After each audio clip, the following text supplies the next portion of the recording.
नमस्कार दोस्तों, स्वागत है आप सभी का आपके अपने YouTube channel Shyam class study में। साथियों, आज के इस वीडियो में यूपी पुलिस भर्ती परीक्षा 2023-24 में पूछे जाने वाले जीके जीएस के अति महत्वपूर्ण 37 प्रश्नों का प्रैक्टिस सेट लेकर के आया हूं।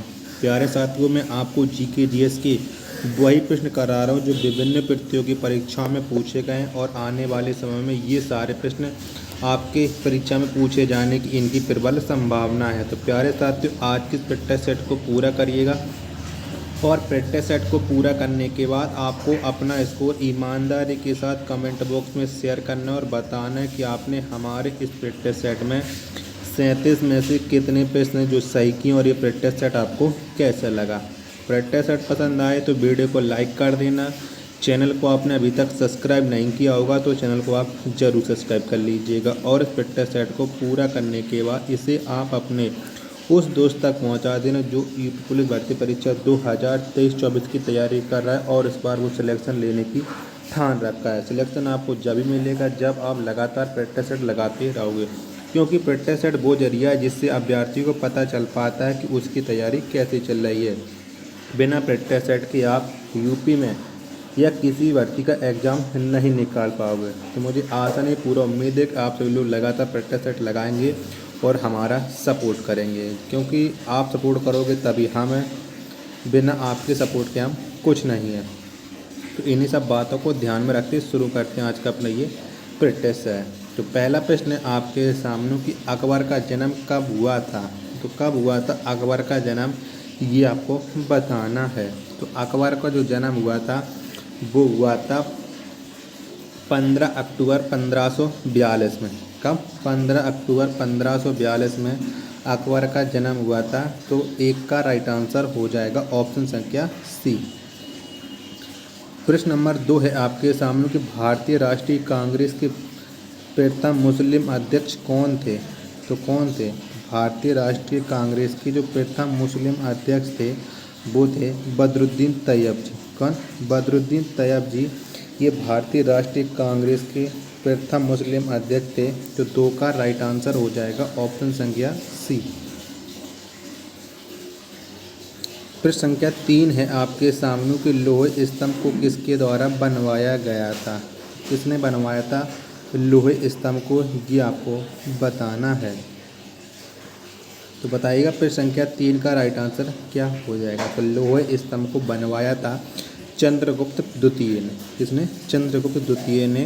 तो प्रश्न संख्या 3 का राइट आंसर हो जाएगा ऑप्शन संख्या सी। प्रश्न 4 है आपके सामने कि संविधान के भाग 9 में किसका वर्णन किया गया या किसका वर्णन है। तो भारतीय संविधान के भाग 9 में पंचायत का वर्णन है। किसका? पंचायत का वर्णन है। तो 4 का राइट आंसर हो जाएगा ऑप्शन नंबर ए। प्रश्न 5 है आपके सामने कि स्वतंत्र भारत की पहली औद्योगिक नीति की घोषणा कब की गई। तो कब की गई थी?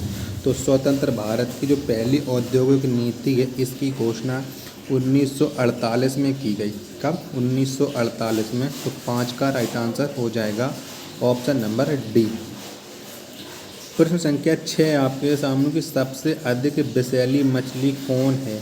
तो कौन सी है सबसे अधिक विषैली मछली, ये आपको बताना है। तो स्टोन फिश। कौन? स्टोन फिश ये सबसे अधिक विषैली मछली है। तो प्रश्न संख्या 6 का राइट आंसर हो जाएगा ऑप्शन नंबर सी। अगला प्रश्न है 7वां आपके सामने कि नेपोलियन के पिता का नाम क्या था। तो कौन सा था नेपोलियन के पिता का नाम। तो कार्लो बोनापार्ट ये नेपोलियन के पिता का नाम था। तो 7 का राइट आंसर हो जाएगा ऑप्शन नंबर डी। प्रश्न संख्या 8 है आपके सामने कि उस पहले गवर्नर जनरल का नाम बताएं जिन पर महाभियोग चलाया गया था। तो कौन से गवर्नर जनरल के ऊपर महाभियोग चलाया गया था, ये आपको बताना है। तो वारेन हेगिस्टन के ऊपर महाभियोग चलाया गया था। तो प्रश्न संख्या 8 का राइट आंसर हो जाएगा ऑप्शन नंबर ए। प्रश्न 9 है आपके सामने कि मूल कर्तव्यों का वर्णन संविधान के किस अनुच्छेद में है। तो कौन से अनुच्छेद में है मूल कर्तव्यों का वर्णन। तो ये 51 काम है। किसमें? 51 काम है मूल कर्तव्यों का वर्णन। तो प्रश्न संख्या 9 का राइट आंसर हो जाएगा ऑप्शन संख्या सी। अगला प्रश्न 10 आपके सामने कि झूम खेती के लिए प्रचलित राज्य कौन है। तो कौन सा है। तो झूम खेती इसके लिए जो प्रचलित राज्य है वो है नागालैंड। नागालैंड राज्य झूम खेती के लिए प्रचलित है। तो 10 का right answer option number D हो जाएगा। प्रश्न 11 है आपके सामने कनाडा का राष्ट्रीय खेल क्या है। तो कौन सा है कनाडा का राष्ट्रीय खेल, ये आपको बताना है। तो क्या है। तो कनाडा का जो राष्ट्रीय खेल है वो है आइस हॉकी। क्या आइस हॉकी, ये कनाडा का राष्ट्रीय खेल है। तो प्रश्न संख्या 11 का राइट आंसर हो जाएगा ऑप्शन नंबर बी। अगला प्रश्न है आपके सामने 12 की धौलावीरा भारत के किस राज्य में है। तो कौन से राज्य में है धौलावीरा। तो ये है गुजरात राज्य। किस राज्य में है, गुजरात राज्य में है धौलावीरा। 12 का राइट आंसर हो जाएगा ऑप्शन संख्या ए। प्रश्न 13 है आपके सामने कि अशोक चक्र पाने वाली प्रथम महिला कौन है। तो कौन सी हैं। तो अशोक चक्र पाने वाली जो प्रथम महिला हैं वो है नीरजा भनोत। कौन, नीरजा भनोत, ये अशोक चक्र पाने वाली प्रथम भारतीय महिला हैं। तो 13 का राइट आंसर हो जाएगा ऑप्शन नंबर बी। ब्राह्मणों पर जजिए कर लगाने वाला पहला मुस्लिम शासक कौन था। तो कौन से मुस्लिम शासक ने ब्राह्मणों पर जजिए कर लगाया था। तो प्रश्न संख्या 13 का आपको राइट आंसर बताना। अगर आपको ये प्रैक्टिस सेट पसंद आ रहा हो तो वीडियो को एक लाइक कर दीजिएगा और चैनल को आपने अभी तक सब्सक्राइब नहीं किया होगा तो चैनल को आप जरूर सब्सक्राइब कर लीजिएगा। चलिए आपके सामने ऑप्शन ये रहा है। प्रश्न पूछा गया था कि आपसे कि ब्राह्मणों पर जजिया कर किसने लगाया था। तो बताइएगा प्रश्न संख्या 14 का राइट आंसर क्या हो जाएगा। तो फिरोज शाह तुगलक ने, किसने, फिरोज शाह तुगलक ने ब्राह्मणों पर जजिया कर लगाया था। तो प्रश्न संख्या 14 का राइट आंसर हो जाएगा ऑप्शन नंबर बी। प्रश्न संख्या 15 है आपके सामने कि झंडा समिति के अध्यक्ष कौन थे। कौन थे। तो झंडा समिति के जो अध्यक्ष थे वो थे जे.बी. कृपलानी। कौन, जे.बी. कृपलानी, ये झंडा समिति के अध्यक्ष थे। तो 15 का राइट आंसर हो जाएगा ऑप्शन संख्या बी। प्रश्न 16 है आपके सामने कि भारतीय राष्ट्रीय कांग्रेस के पहले अध्यक्ष कौन थे। तो कौन थे। तो आप जानते हैं कि भारतीय राष्ट्रीय कांग्रेस के जो पहले अध्यक्ष थे वो थे व्योमेश चंद्र बनर्जी। व्योमेश चंद्र बनर्जी। तो 16 का right answer option number A. प्रश्न संख्या 17 है आपके सामने कि आधुनिक राष्ट्रवाद का पैगंबर किसे कहा जाता है। तो किसको कहा जाता है आधुनिक राष्ट्रवाद का पैगंबर। तो ये कहा जाता है अरविंद घोष को। किसे, अरविंद घोष को आधुनिक राष्ट्रवाद का पैगंबर कहा जाता है। तो 17 का right answer option number B हो जाएगा। प्रश्न 18 है आपके सामने कि बीरबल का वास्तविक नाम क्या था। तो बताइएगा बीरबल का वास्तविक नाम। तो बीरबल, इनका जो वास्तविक नाम था वो था महेश दास। क्या, महेश दास था। तो प्रश्न संख्या 18 का राइट आंसर हो जाएगा ऑप्शन नंबर सी। अगला प्रश्न है आपके सामने 19 के संविधान संशोधन की प्रक्रिया कहाँ से ली गई है, यानी कौन से देश के संविधान से यह प्रक्रिया ली गई है। तो बताइएगा प्रश्न संख्या 19 का राइट आंसर क्या हो जाएगा। ऑप्शन मैं अभी आपको दिखा देता हूँ। ऑप्शन अभी मैंने चारों नहीं दिखाए, देख लीजिएगा ऑप्शन। तो संविधान संशोधन की जो प्रक्रिया है वो दक्षिण अफ्रीका से लिया गई है। तो 19 का right answer option number D हो जाएगा। प्रश्न 20 है आपके सामने कि एवरेस्ट पर चढ़ने वाली प्रथम नेत्रहीन महिला कौन थी। तो कौन थी।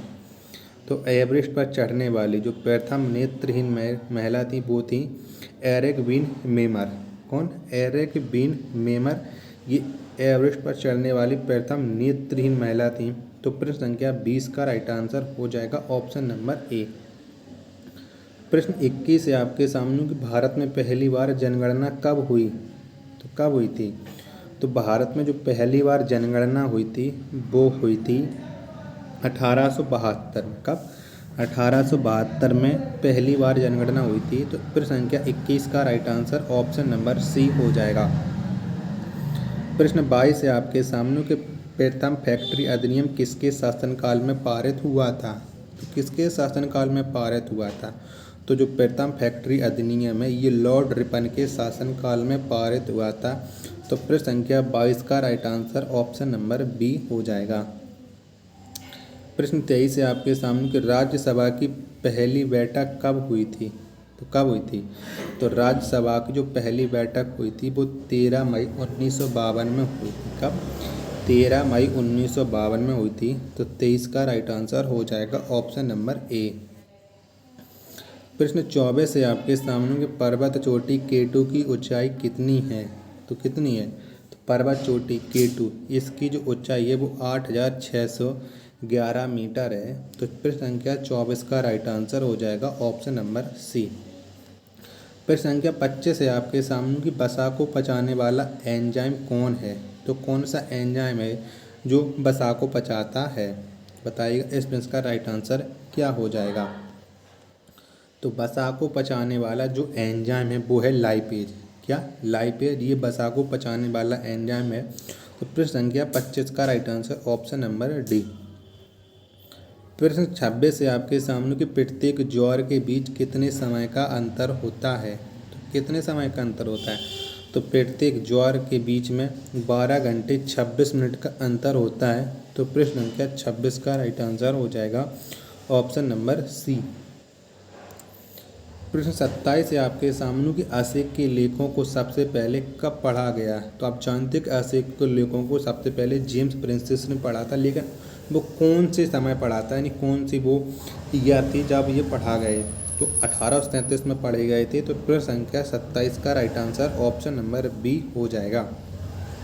प्यारे साथियों, अगर आपको ये प्रैक्टिस सेट पसंद आ रहा है तो वीडियो को एक लाइक जरूर बनता है। चैनल को अभी तक आपने सब्सक्राइब नहीं किया होगा तो चैनल को आप जरूर सब्सक्राइब कर लीजिएगा और इस प्रैक्टिस सेट को आप अपने सभी दोस्तों के पास जरूर शेयर कीजिएगा। तो अगला प्रश्न है आपके सामने 28 की हेमावती किस नदी की सहायक नदी है? तो किसकी सहायक नदी है हेमावती, ये आपको बताना है। तो हेमावती ये जो सहायक नदी है ये है कावेरी। किसकी? कावेरी की ये सहायक नदी है। तो प्रश्न संख्या 28 का राइट आंसर हो जाएगा ऑप्शन नंबर डी। अगला प्रश्न है 29 आपके सामने कि चंद्रप्रभा राष्ट्रीय वन्य प्राणी अभ्यारण्य किस राज्य में है? तो कौन से राज्य में है? तो जो चंद्रप्रभा राष्ट्रीय वन्य प्राणी अभ्यारण्य है ये भारत के उत्तर प्रदेश में है। तो प्रश्न संख्या 29 का राइट आंसर हो जाएगा ऑप्शन नंबर बी। प्रश्न संख्या 30 है आपके सामने कि ज्यामिति का जनक किसे कहा जाता है? तो किसको कहा जाता है ज्यामिति का जनक? तो यूक्लिड को। किसके? यूक्लिड को ज्यामिति का जनक कहा जाता है। तो 30 का right answer option number A हो जाएगा। प्रश्न 31 है आपके सामने कि पोलियो टीके का आविष्कार किसने किया था? तो किसने किया था पोलियो के टीके का आविष्कार? तो जॉन साल्क ने। किसने? जॉन साल्क ने पोलियो के टीके का आविष्कार किया था। तो 31 का right answer option number C हो जाएगा। तो प्रश्न संख्या 32 है आपके सामने कि मानव शरीर में ऑक्सीजन की प्रतिशत मात्रा कितनी होती है? तो कितनी होती है? तो आप जानते हैं कि ऑक्सीजन की प्रतिशत मात्रा होती है वो होती है 65%। कितनी? 65%। तो 32 का राइट आंसर हो जाएगा ऑप्शन नंबर डी। प्रश्न संख्या 33 है आपके सामने कि व्हाइट पर्वत किस देश में स्थित है? तो कौन से देश में स्थित है ये व्हाइट पर्वत? तो यूएसए यानी अमेरिका में स्थित है। तो प्रश्न संख्या 33 का राइट आंसर हो जाएगा ऑप्शन नंबर ए। प्रश्न संख्या 34 है आपके सामने कि धुआंधार जलप्रपात किस नदी पर स्थित है? तो कौन सी नदी पर है धुआंधार जलप्रपात? तो ये स्थित है नर्मदा नदी पर। किस पर? नर्मदा नदी पर धुआंधार जलप्रपात। 34 का राइट आंसर हो जाएगा ऑप्शन नंबर ए। आप कमेंट बॉक्स में बताइए कि धुआंधार जलप्रपात किस जगह पर स्थित है। तो प्रश्न संख्या 35 है आपके सामने कि भारतीय मौसम विज्ञान विभाग की स्थापना कब हुई? तो कब हुई थी? तो जो भारत का मौसम विज्ञान विभाग इसकी जो स्थापना हुई थी वो 1875 में हुई थी। कब? 1875 में। तो 35 का right answer option number B हो जाएगा। प्रश्न संख्या 36 है आपके सामने कि दिल्ली सल्तनत की स्थापना किसके द्वारा किया गया। तो किसने की थी दिल्ली सल्तनत की स्थापना, ये आपको बताना है। तो कुतुबुद्दीन ऐबक ने दिल्ली सल्तनत की स्थापना की थी। 36 का right answer option number A. प्रश्न संख्या 37 और लास्ट प्रश्न है प्यारे साथियों आज के प्रैक्टिस सेट का कि नोबेल पुरस्कार प्राप्त करने वाले प्रथम भारतीय कौन थे। तो कौन थे, तो नोबेल पुरस्कार प्रथम प्राप्त करने वाले जो प्रथम भारतीय थे वो थे रविंद्रनाथ टैगोर। कौन, रविंद्रनाथ टैगोर। तो प्रश्न संख्या 37 का right answer option number B हो जाएगा। तो प्यारे साथियों अगर आपको ये प्रैक्टिस सेट पसंद आया हो तो वीडियो को लाइक कर देना। चैनल को आपने अभी तक सब्सक्राइब नहीं किया हो तो चैनल को आप जरूर सब्सक्राइब कर लीजिएगा। मिलते हैं अपन नेक्स्ट वीडियो तथा नेक्स्ट प्रैक्टिस सेट में, तब तक के लिए धन्यवाद। जय हिंद।